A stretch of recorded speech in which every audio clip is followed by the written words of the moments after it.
Perayaan-perayaan, Bulan Baru dan Sabat-sabat Ibrani. Oleh J. N. Andrews, Steam Press, 1873.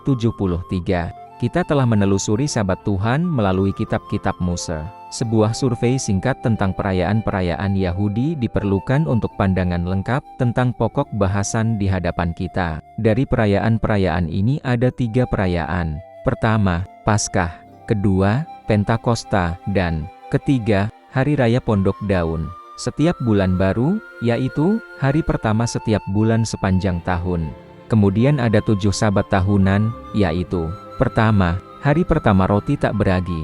Kedua, hari ke-7 dari perayaan itu. Ketiga, hari Pentakosta. Keempat, hari pertama bulan ke-7. Kelima, hari ke-10 bulan itu. Keenam, hari ke-15 bulan itu. Ketujuh, hari ke-22 bulan itu. Selain semua ini, setiap tahun ke-7 harus menjadi sabat tanah, dan setiap tahun ke-50 tahun Yobel. Nama Paskah diambil dari fakta bahwa malaikat Tuhan melewati rumah-rumah orang Ibrani pada malam penting ketika anak sulung di setiap keluarga Mesir dibunuh. Pesta ini ditetapkan untuk memperingati pembebasan bangsa itu dari perbudakan Mesir. Itu dimulai dengan penyembelihan anak domba Paskah pada hari ke-14 bulan pertama, dan diperpanjang hingga jangka waktu 7 hari, di mana hanya roti tidak beragi yang boleh dimakan.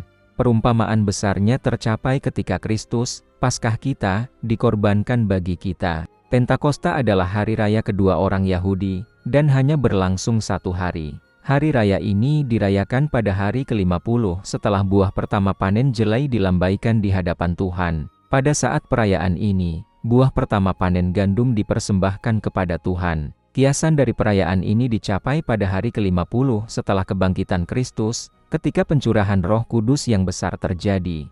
Perayaan Pondok Daun adalah perayaan terakhir orang Yahudi. Perayaan ini dirayakan pada bulan ke-7 ketika mereka telah mengumpulkan hasil bumi, dan berlangsung dari hari ke-15 hingga hari ke-21 bulan itu. Perayaan ini ditetapkan sebagai perayaan sukacita di hadapan Tuhan. Dan selama periode ini anak-anak Israel tinggal di pondok-pondok untuk memperingati tempat tinggal mereka selama perjalanan mereka di padang gurun. Ini mungkin melambangkan kegembiraan besar setelah pengumpulan terakhir semua umat Allah ke dalam kerajaannya. Sehubungan dengan perayaan ini ditetapkan bahwa setiap bulan baru, yaitu hari pertama setiap bulan, harus dirayakan dengan persembahan tertentu yang ditentukan, dan dengan tanda-tanda kegembiraan. 2 sabat tahunan orang Ibrani telah disebutkan sebelumnya. 2 sabat pertama ini adalah hari pertama dan ke-7 dari perayaan roti tak beragi, yaitu hari ke-15 dan ke-21 bulan pertama. Mereka ditahbiskan demikian oleh Tuhan. 7 hari lamanya kamu harus makan roti yang tidak beragi. Bahkan pada hari pertama kamu harus membuang ragi dari rumahmu. Pada hari pertama haruslah ada pertemuan kudus, dan pada hari ke-7 haruslah ada pertemuan kudus bagimu. Tidak ada pekerjaan apapun yang boleh dilakukan pada hari-hari itu, kecuali apa yang harus dimakan setiap orang, itu saja yang boleh dilakukan olehmu. Hari Sabat tahunan yang ketiga adalah hari Pentakosta. Perayaan ini ditetapkan sebagai hari istirahat dalam bahasa berikut. Dan kamu harus mengumumkan pada hari itu juga, supaya itu menjadi pertemuan kudus bagimu. Janganlah kamu melakukan sesuatu pekerjaan berat pada hari itu. Itu harus menjadi ketetapan untuk selamanya di segala tempat kediamanmu turun-temurun. Hari pertama bulan ke-7 adalah sabat tahunan keempat orang Ibrani. Demikianlah ditetapkan. Berbicaralah kepada orang Israel, katakanlah, pada bulan ke-7, pada hari pertama bulan itu, haruslah kamu mengadakan suatu sabat, suatu peringatan dengan meniup terompet, suatu pertemuan kudus. Janganlah kamu melakukan sesuatu pekerjaan berat pada hari itu, tetapi kamu harus mempersembahkan korban api-apian bagi Tuhan. Hari besar penebusan dosa adalah hari kelima dari sabat-sabat ini. Demikianlah firman Tuhan kepada Musa. Juga pada hari ke-10 bulan ke-7 ini harus ada hari penebusan dosa. Itu harus menjadi pertemuan kudus bagimu. Jangan melakukan sesuatu pekerjaan. Itu harus menjadi ketetapan untuk selamanya bagimu turun-temurun di segala tempat kediamanmu. Itu harus menjadi sabat perhentian bagimu, dan kamu harus merendahkan hatimu. Pada hari ke-9 bulan itu pada waktu senja, dari matahari terbenam sampai matahari terbenam, kamu harus merayakan sabatmu. Sabat ke-6 dan ke-7 dari sabat tahunan ini adalah hari ke-15 dan ke-22 bulan ke-7, yaitu hari pertama hari raya Pondok Daun, dan hari setelahnya berakhir. Demikianlah mereka diperintahkan oleh Tuhan. 1873 Jayanei, juga pada hari ke-15 bulan ke-7, ketika kamu telah mengumpulkan hasil tanah, kamu harus mengadakan perayaan bagi Tuhan 7 hari. Pada hari pertama haruslah hari Sabat, dan pada hari ke-8 haruslah hari Sabat. Selain semua ini, setiap tahun ke-7 adalah hari Sabat istirahat bagi tanah. Orang-orang boleh bekerja seperti biasa dalam bisnis lain, tetapi mereka dilarang untuk mengolah tanah, agar tanah itu sendiri dapat beristirahat. 4 Setelah 7 hari Sabat ini, tahun berikutnya atau tahun ke-50 akan menjadi tahun Yobel, di mana setiap orang harus dikembalikan ke warisannya. Tidak ada bukti bahwa Yobel pernah dipatuhi, dan sudah pasti bahwa tahun Sabat hampir seluruhnya diabaikan. Demikianlah perayaan, bulan baru, dan Sabat orang Ibrani. Beberapa kata akan cukup untuk menunjukkan perbedaan besar antara perayaan itu dan Sabat Tuhan. Perayaan pertama dari 3 perayaan itu ditetapkan untuk mengenang pembebasan mereka dari perbudakan Mesir, dan harus dirayakan ketika mereka memasuki tanah mereka sendiri. 3 perayaan kedua, seperti yang telah kita lihat, tidak dapat dirayakan sampai setelah orang Ibrani menetap di Kanaan. Karena perayaan itu harus dirayakan ketika buah pertama panen gandum dipersembahkan di hadapan Tuhan. Perayaan ketiga ditetapkan untuk mengenang pengembaraan mereka di padang gurun, dan harus dirayakan oleh mereka setiap tahun setelah panen penuh. Tentu saja perayaan ini, seperti perayaan-perayaan lainnya, tidak dapat dirayakan sampai orang-orang menetap di tanah mereka sendiri. Bulan baru, seperti yang telah terlihat, tidak ditetapkan sampai setelah perayaan-perayaan ini ditetapkan. Sabat tahunan merupakan bagian tak terpisahkan dari perayaan-perayaan ini, dan tidak akan ada sebelum perayaan-perayaan yang menjadi bagiannya ditetapkan. Jadi, sabat pertama dan kedua dari sabat-sabat ini adalah hari pertama dan ke-7 dari perayaan Paskah. Sabat tahunan ketiga identik dengan perayaan Pentakosta. Sabat keempat dari sabat-sabat ini sama dengan bulan baru di bulan ke-7. Sabat kelima adalah hari besar pendamaian. Sabat ke-6 dan ke-7 dari sabat tahunan ini adalah hari ke-15 dan ke-22 bulan ke-7, yaitu hari pertama perayaan Pondok Daun, dan hari berikutnya setelah penutupan perayaan itu. Karena perayaan-perayaan ini tidak boleh dirayakan sampai orang-orang Ibrani memiliki tanah mereka sendiri, sabat tahunan tidak akan ada sampai saat itu. Begitu pula dengan sabat-sabat di tanah. Sabat-sabat ini tidak akan ada sampai setelah orang-orang Ibrani memiliki dan mengolah tanah mereka sendiri. Setelah 6 tahun penanaman, tanah harus diistirahatkan pada tahun ke-7, dan tetap tidak diolah. Setelah 7 sabat tanah ini tibalah tahun Yobel. Kontras antara sabat Tuhan dan sabat-sabat orang Ibrani satu ini sangat jelas terlihat. Pertama, sabat Tuhan ditetapkan pada akhir minggu pertama. Sementara sabat-sabat ini ditetapkan sehubungan dengan hari raya orang Yahudi. Kedua, sabat yang satu diberkati dan dikuduskan oleh Allah, karena Ia telah beristirahat di atasnya dari pekerjaan penciptaan. Yang lain tidak memiliki hak seperti itu untuk kita perhatikan. Ketiga, ketika anak-anak Israel datang ke padang gurun, sabat Tuhan merupakan lembaga yang sudah ada, wajib bagi mereka. Tetapi sabat tahunan kemudian mulai ada, mudah untuk menunjuk pada tindakan Allah sendiri, ketika memimpin umat itu, yang memberikan keberadaan pada sabat-sabat ini. Sementara setiap rujukan pada sabat Tuhan menunjukkan bahwa itu telah ditetapkan sebelum Allah memilih umat itu. Keempat, anak-anak Israel dikeluarkan dari tanah perjanjian karena melanggar sabat Tuhan di padang gurun. Tetapi sabat-sabat tahunan tidak boleh dipatuhi sampai mereka memasuki tanah itu. Kontras ini sungguh aneh jika memang benar bahwa sabat Tuhan tidak ditetapkan sampai anak-anak Israel datang ke padang gurun Sin. Karena sudah pasti bahwa 2 dari sabat-sabat tahunan ditetapkan sebelum mereka meninggalkan tanah Mesir. Kelima, sabat Tuhan dibuat untuk manusia. Tetapi sabat-sabat tahunan dirancang hanya untuk penduduk di tanah Palestina. Keenam, yang satu adalah mingguan, sebuah peringatan istirahat Sang Pencipta. Yang lain adalah tahunan, terkait dengan peringatan pembebasan orang Ibrani dari Mesir. Ketujuh, yang satu disebut sabat Tuhan, sabat-sabatku, hari kudusku, dan sejenisnya. sementara yang lain disebut sebagai sabat-sabatmu, sabat-sabatnya, dan ungkapan-ungkapan serupa. Kedelapan, perintah yang satu diproklamasikan oleh Allah sebagai salah satu dari 10 perintah, dan ditulis dengan jarinya di tengah-tengah hukum moral pada loh batu, dan disimpan dalam bahtera di bawah tutup pendamaian. Yang lainnya tidak berkaitan dengan hukum moral, tetapi diwujudkan dalam tulisan tangan ketetapan-ketetapan yang merupakan bayangan dari hal-hal baik yang akan datang.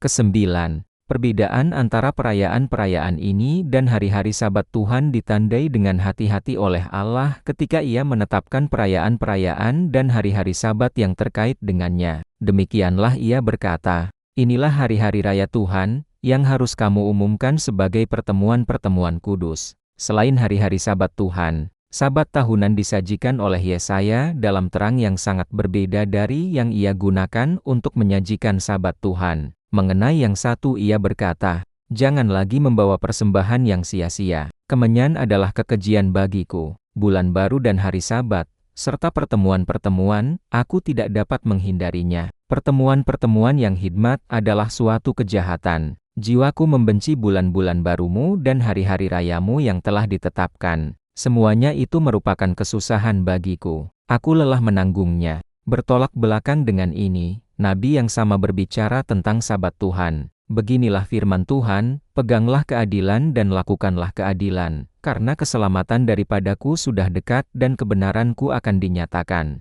Berbahagialah orang yang melakukannya dan anak manusia yang memegangnya, yang memelihara hari Sabat dari menajiskannya dan yang menahan tangannya dari melakukan kejahatan apapun. Janganlah anak orang asing yang telah menggabungkan diri dengan Tuhan berkata, 'Tuhan telah memisahkan aku sama sekali dari umat-Nya.' Janganlah sida-sida berkata, 'Lihatlah, aku ini pohon yang kering.' Sebab beginilah firman Tuhan kepada sida-sida yang memelihara hari-hari Sabatku dan yang memilih hal-hal yang menyenangkan hatiku dan yang memegang perjanjianku. Bahkan kepada mereka akan aku berikan dalam rumahku dan di dalam tembok-tembok rumahku suatu tempat dan tempat kediaman. Nama yang lebih baik daripada anak laki-laki dan anak perempuan. Aku akan memberikan kepada mereka nama abadi yang tidak akan lenyap.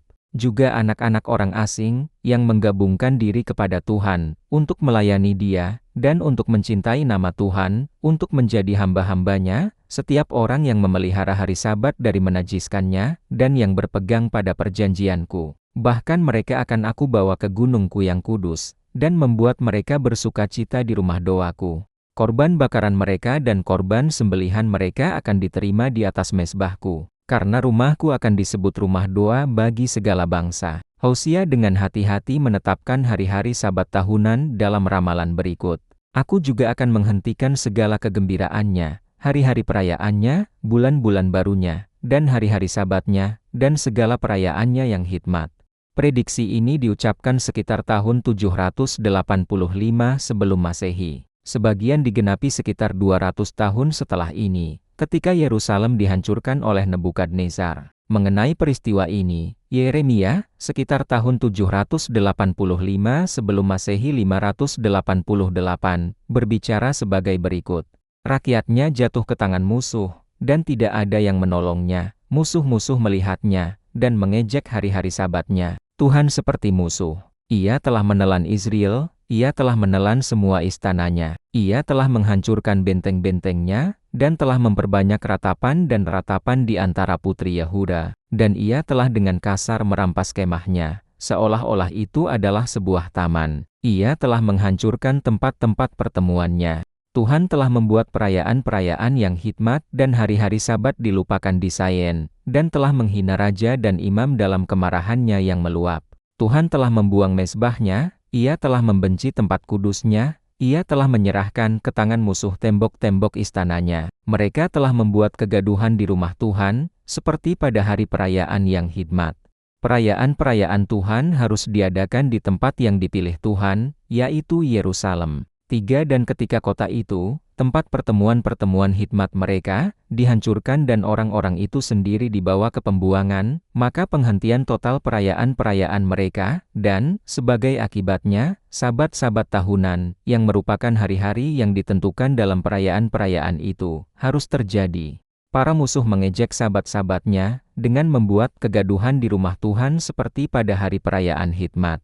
Tetapi ketaatan pada sabat Tuhan tidak berhenti dengan tercerai-berainya orang-orang Ibrani dari tanah mereka sendiri. Karena itu bukanlah suatu ketetapan lokal, seperti sabat-sabat tahunan. Pelanggaran terhadapnya merupakan salah satu penyebab utama pembuangan ke Babel. 1. Dan pemulihan terakhir mereka ke tanah mereka sendiri dibuat bersyarat atas ketaatan mereka terhadap tanah itu selama mereka tersebar. 2. Perayaan-perayaan, bulan-bulan baru, dan sabat-sabat tahunan, dipulihkan ketika orang-orang Ibrani kembali dari pembuangan, dan dengan beberapa gangguan, tetap dilaksanakan sampai kehancuran terakhir kota dan bangsa mereka oleh orang-orang Romawi.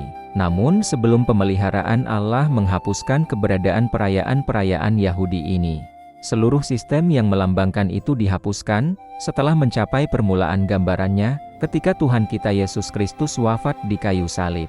Dengan demikian, tulisan tangan tentang tata cara dihapuskan, tidak seorang pun boleh dihakimi berkenaan dengan makanan, atau minuman, atau hari-hari raya, atau bulan-bulan baru, atau sabat-sabatnya, yang semuanya adalah bayangan dari apa yang harus datang.